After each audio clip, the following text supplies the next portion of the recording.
नमस्कार मित्रों, मैं अमित पटेल आपका अपने इस न्यू एकेडमी परिवार में आपका स्वागत करता हूं। मित्रों, आशा करता हूं कि आप लोग अच्छे होंगे, स्वस्थ होंगे। जैसा कि आप लोग जानते हैं मित्रों कि इस न्यू एकेडमी परिवार में एजीटीए के सारी क्लासें एक बेहतर कंटेंट के साथ चलाई जा रही हैं, जिसमें अगर आप एजीटीए के साथ पीजीटी टीजीटी की तैयारी भी कर रहे हैं तो इसमें एग्रीकल्चर की क्लासें आपके लिए रामबाण सिद्ध होंगी। मित्रों, इसमें एग्रीकल्चर की सभी कृषि प्रयोगात्मक परीक्षाओं के लिए आपको एक सफलता के पथ पर ले जाएगी। ये एग्रीकल्चर की क्लासें मित्रों ऐसे चलाई जा रही हैं। इसमें इसके लिए मित्रों आप लोग चैनल पे ज़्यादा से ज़्यादा लोग अपने मित्रों को जोड़िए, सपोर्ट करिए, जिससे हम लोग एक नई उमंग के साथ आपको एक बेहतर कंटेंट दे सकें। और इसी क्रम में मित्रों आज हम लोग आपको आप लोगों ने जैसा देखा होगा हिंदी का प्रीवियस ईयर पेपर टीए का वो कराया गया है, साइंस का भी कराया गया है। उसी क्रम में आज हम आपको एग्रीकल्चर का पोर्शन कराएंगे। मित्रों, आपने देखा होगा कि पिछली बार 2018 टीए के पेपर में 39 क्वेश्चन एग्रीकल्चर से आए थे। ये एक बहुत बड़ा भाग है, ये आपको सफलता के पथ पर ले जा सकता है। इसी क्रम में हम लोग आगे बढ़ते हैं। तो पहला प्रश्न था एग्रीकल्चर का जो आया था, उच्च पैदावार वाली बीज ठीक की किस्म सोनालिका और कल्याण सोना किस फसल से संबंधित है? तो मित्रों, किस फसल से? वो जौ की तो है नहीं, चावल की है नहीं, मक्का की है नहीं, वो गेहूं की। कल्याण सोना और सोनालिका ये दोनों किसकी हैं मित्रों? ये दोनों गेहूं की हैं। ठीक, और आगे बढ़ते हैं हम लोग। भारत सरकार ने न्यूनतम समर्थन मूल्य किस मूल्य के अंतर्गत कितनी फसलें शामिल की थी? तो भारत सरकार ने कितनी? 20 ऑप्शन में था, 22 था, 24 था और 18 था। 20, 22, 24, 18। तो क्या था इसका सही आंसर? था 24। 24 में देखिए 14 फसल जो थी वो खरीफ की थी, 7 रबी की थी और 3 वाणिज्यिक फसल थी। ठीक मित्रों, अगला क्वेश्चन था पूसा हाइब्रिड। क्या था? पूसा हाइब्रिड 4 किसकी संकर प्रजाति है? तो पूसा हाइब्रिड 4 जो किसकी है? वो टमाटर की संकर प्रजाति है मित्रों। और देखिए इसका सीड रेट कितना होता है? 100 से 150 ग्राम, 100 से 150 ग्राम प्रति हेक्टेयर है पूसा हाइब्रिड 4 का। ठीक, और अगला क्वेश्चन था विशेष कृषि क्षेत्र स्थापित करने वाला भारत का पहला राज्य कौन सा था? तो आप लोगों ने पढ़ा होगा कि उत्तराखंड जो है वो विशेष कृषि स्थापित करने वाला पहला राज्य है। और देखिए मित्रों, उसके लिए एक इंपॉर्टेंट पॉइंट ये है, भारत सरकार ने स्पेशल इकोनॉमिक जोन की शुरुआत कब की थी? 2005 में। अगर ये पूछ लिया जाए कि भारत सरकार ने स्पेशल इकोनॉमिक जोन की शुरुआत कब की थी, तो कब की थी? 2005 ईस्वी में, सन 2005 में। ठीक, और आगे है अगला प्रश्न है खाद्य बाजार की पारदर्शिता बढ़ाने के लिए G20 राष्ट्रों द्वारा अंतरराष्ट्रीय एजेंसी व्यवस्था को क्या कहा जाता है? खाद्य बाजार को पारदर्शिता बढ़ाने के लिए तो क्या कहा जाता है?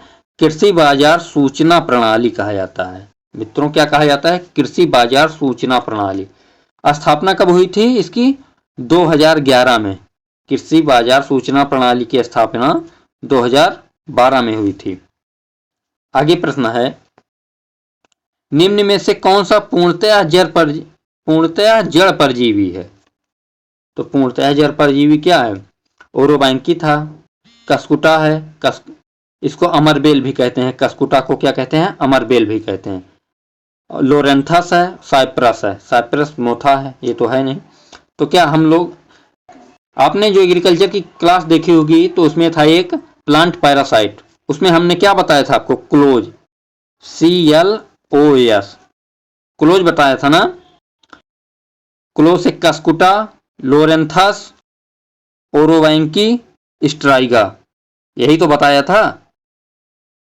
तो पूर्ण जड़ परजीवी पूछा है, तो पूर्ण स्टेम क्या है, कस्कुटा है, सेमी स्टेम लोरेंथस है, और पूर्ण रूट क्या है, टोटल रूट क्या है, ओरोवैंकी है। तो उसमें तो यही पूछा गया है, पूर्ण जड़ ओरोवैंकी, ये सही आंसर है। इसको आप याद कर लीजिए, क्लोज। पूर्ण तना परजीवी, सी। यल आंशिक तना परजीवी, ओ पूर्ण जड़ परजीवी, एस आंशिक जड़ परजीवी, स्ट्राइगा। ठीक, आगे बढ़ते हैं हम लोग। आगे क्या है, एक सिंथेटिक ऑक्सीजन है, सिंथेटिक ऑक्सीजन है, ऑक्सीजन। ऑक्सीजन क्या है, एक हार्मोन्स होता है। तो कौन है सिंथेटिक ऑक्सीजन, NAA। NAA तथा 2,4-D कृत्रिम ऑक्सीजन है। ठीक है, इसके साथ 2,4-D भी याद करिए। अगला प्रश्न है, माइक्रोप्लाज्मा के कारण होने वाली बीमारी क्या है, माइक्रोप्लाज्मा के कारण होने वाली बीमारी क्या है, बैगन की छोटी पत्ती हो गया, केले का गुच्छादार शीर्ष हो गया, पीली नस वाली मोजेक, येलोबन मोजेक हो गया, अनुउर्वरका मोजेक।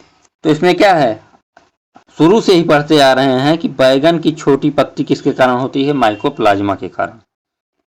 किसके कारण, माइकोप्लाज्मा के कारण। अगला है, मक्के के लिए उगने से पहले इस्तेमाल करने के लिए निम्नलिखित में किस तृणनाशी हर्बिसाइड की सिफारिश की गई या प्रयोग किया गया। तो मक्का के लिए आप लोग जानते ही होंगे, एट्राजीन। एट्राजीन मक्का के लिए है। आगे है, भारतीय कपास अनुसंधान संस्थान कहाँ स्थित है, भारतीय कपास अनुसंधान संस्थान कहाँ है, हैदराबाद में, नागपुर में, हरियाणा में, पंजाब में। तो कहाँ है, नागपुर में मित्रों। और स्थापना कब हुई थी, 1976 ईस्वी में। नागपुर में है और स्थापना 1976 ईस्वी में। आगे प्रश्न है, किसकी कमी के कारण, ठीक, किसकी कमी के कारण फल चटकता है। फ्रूट क्रैकिंग किसके कारण होता है, आपने पढ़ा होगा, बोरान, बोरान के कारण। सही आंसर क्या है, बोरान। आगे है, स्टेम नोडुलेटिंग लेग्यूम की पहचान करें। क्या है स्टेम नोडुलेटिंग, इसमें है कोलेट्रेरिया जानसिया है, सस्बेनिया एक्यूलेटी है, फासियोलस ट्रिलोबस है, और मेडिकांगो सटाइवा है। तो क्या है, सस्बेनिया। आप लोगों ने जानते होंगे सस्बेनिया किस फैमिली का है। सस्बेनिया जो है ये क्या है, ये ढैंचा है, ढैंचा है। ठीक, तो ढैंचे में जानते हैं आप लोग ये नोड्यूल पाए जाते हैं। तो इसका सही आंसर क्या होगा, सस्बेनिया एक्यूलेटी। आगे है, नींबू वंश में कैंकर रोग किसके कारण फैलता है, नींबू में कैंकर किसके कारण फैलता है, बैक्टीरिया के कारण। सही आंसर क्या है, बैक्टीरिया। आगे है, अधिक अन्न उपजाओ अभियान का प्रारंभ क्या, अधिक अन्न उपजाओ अभियान का प्रारंभ किस वर्ष हुआ। तो किस वर्ष हुआ, 1948 में, 1948 में हुआ था मित्रों। तरल नाइट्रोजन में -196 डिग्री सेल्सियस पर अंगों, कोशिकाओं और ऊतकों को संरक्षित करने की प्रक्रिया को क्या कहा जाता है, क्रायो प्रिजर्वेशन। क्या कहेंगे, क्रायो संरक्षण। ठीक, अगला है 16वां प्रश्न है, आलू में ब्लैक हार्ट बहुत ही इंपॉर्टेंट प्रश्न है, ब्लैक हर्ट किसके कारण होता है? तो क्या भंडारण में O2 की कमी, भंडारण में रोशनी की कमी, भंडारण में CO2 की कमी, बोरान की कमी। तो क्या है? भंडारण में O2 मतलब ऑक्सीजन की कमी के कारण होता है। या अगर प्रश्न में दे दे O2 की कमी ना दे, क्या दे दे? भंडारण में CO2 की अधिकता, तो क्या हो जाएगा? CO2 की अधिकता ही सही हो जाएगा। ठीक। अगला है खरपतवार फेलिस माइनर किस कुल से संबंधित है? मित्रों जब हम लोग गेहूं पढ़ेंगे तो उसमें ये आएगा कि फेलिस माइनस किस फैमिली का है। ग्रेमनेसी, देखिए इसमें लिखा है फेबेसी ग्रेमनेसी हो गया, फेबेसी, मालवेसी, पोएसी। तो क्या है? ग्रेमिनी कुल का है। ठीक, ग्रेमिनी कुल का है ये। आगे है विनाशकारी कीड़े, क्या? विनाशकारी कीड़े और कीट अधिनियम किस वर्ष में लागू हुआ? तो किस वर्ष लागू हुआ मित्रों? ये 1914 में, 1914 में लागू हुआ है। आगे है अंतरराष्ट्रीय चावल अनुसंधान संस्थान। अंतरराष्ट्रीय चावल अनुसंधान संस्थान कहाँ स्थित है? तो सब लोग जानते होंगे कि मनीला फिलीपींस में है अंतरराष्ट्रीय चावल अनुसंधान। जबकि दक्षिण एशियाई केंद्र इसका कहाँ है? दक्षिण एशियाई केंद्र बनारस में स्थित है, वाराणसी में। ठीक। आगे है अगला प्रश्न, निम्न में से किसे सांख्यिकी का जनक किसे कहा जाता है? Father of static. आपने पढ़ा होगा आर ए फिशर को सांख्यिकी का जनक कहा जाता है। ठीक। अगला प्रश्न है, अगला क्या है? यदि उपयोग की दर प्रति हेक्टेयर 3 kg कीटनाशक है तो 0.4 हेक्टेयर में छिड़काव करने के लिए सिमाइजिन W80 WB की कितनी मात्रा आवश्यक होगी? 3 kg कीटनाशक है और क्या है? 80 WB और 0.4 हेक्टेयर में छिड़काव करना है, तो इसका सही क्या होगा? 1.4 किलोग्राम। ठीक, 1.4 किलोग्राम इसका सही आंसर है। आगे है हेरोइन जो नशीला दवाओं का दुरुपयोग के लिए जिम्मेदार प्रमुख रसायन में एक निम्न में किससे प्राप्त होता है? हेरोइन किससे प्राप्त होगा?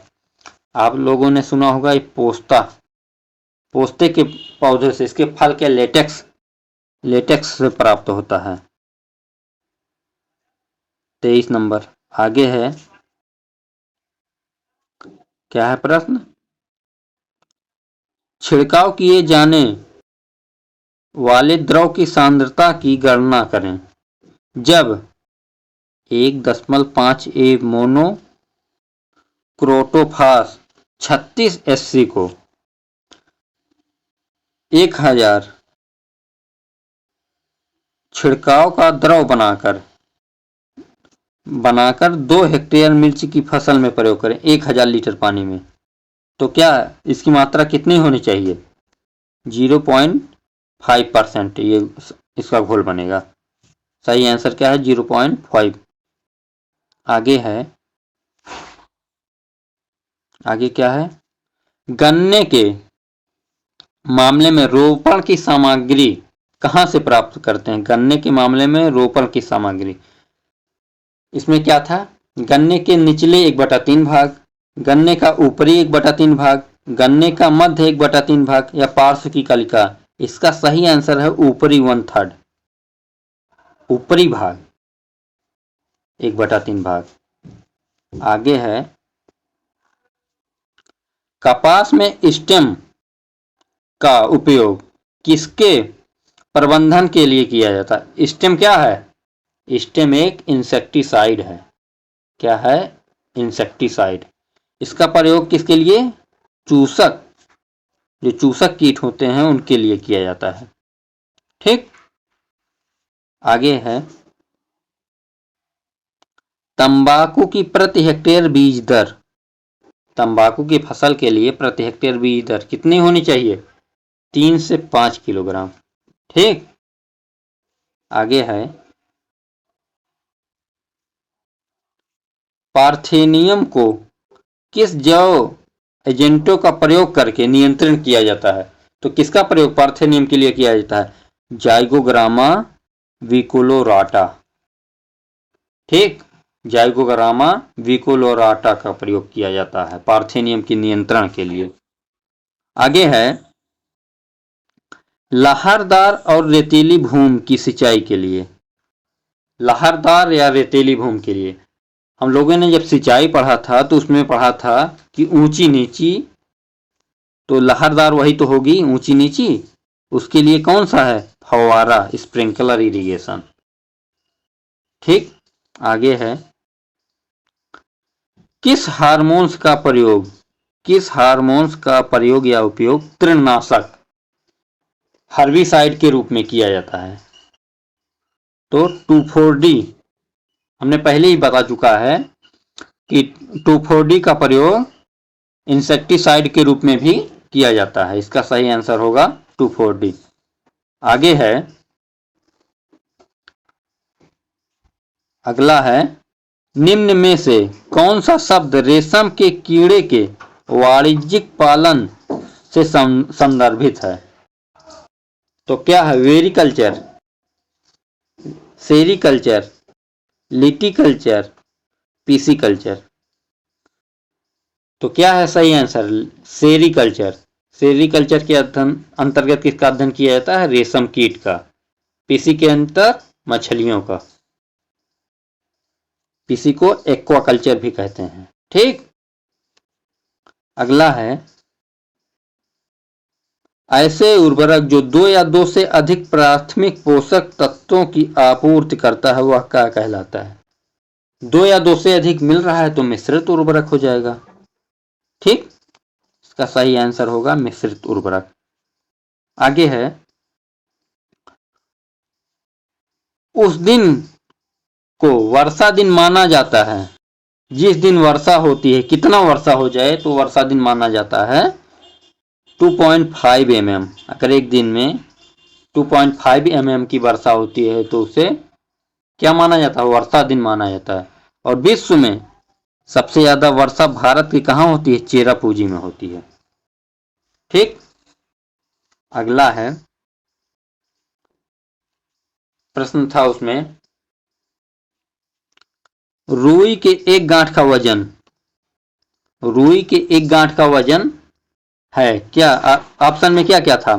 170 ग्राम, 170 किलोग्राम, 180 किलोग्राम, 186 किलोग्राम, 182 किलोग्राम। तो इसका सही आंसर क्या ऑप्शन के हिसाब से 180 रहेगा।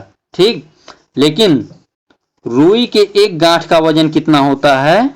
170 होता है, ये नोट कर लीजिएगा। और जूट के एक गांठ का वजन 180 किलोग्राम होता है।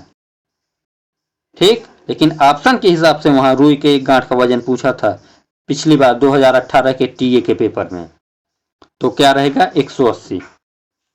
ठीक, आगे है सामान्य रूप से एफवाईएम में मौजूद नाइट्रोजन की प्रतिशत क्या है? एफवाईएम में कितना होता है? 0.5% नाइट्रोजन होता है। ठीक, और क्या क्या होता है देख लीजिए यहाँ पर। एफवाईएम में 0.5% नाइट्रोजन होता है और 0.25% फास्फोरस और 0.5% पोटास होता है। ठीक, 35 हो गया। आगे अगला है पुणे में कृषि मौसम विज्ञान विभाग की स्थापना कब की गई? पुणे में कृषि मौसम विज्ञान विभाग की स्थापना कब की गई? ठीक, ये मेट्रोलॉजी का पोर्शन है, तो कब की गई थी बताइए? 1905 में, 1932 में, कि 1930 में, कि 1924 में? तो क्या था इसका सही आंसर? 1905 और 1930, 1924। तो कहाँ कब की गई थी? इसका तो 1905 है। ठीक। और आगे है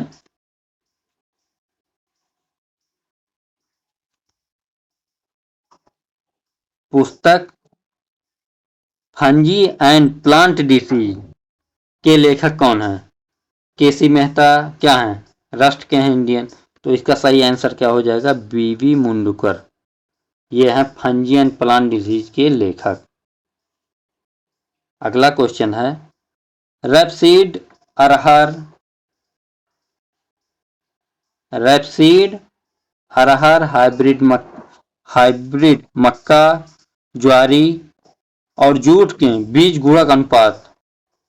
तो इसका सही आंसर क्या था उसमें? 1:100। ठीक।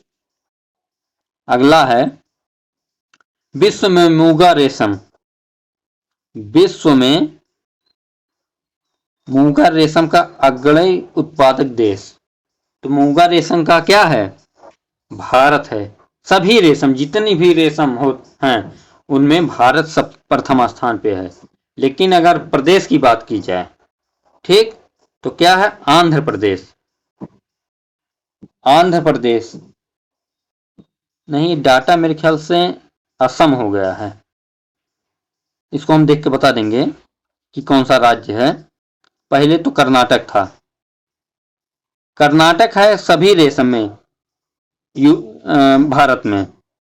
और मूंगा के लिए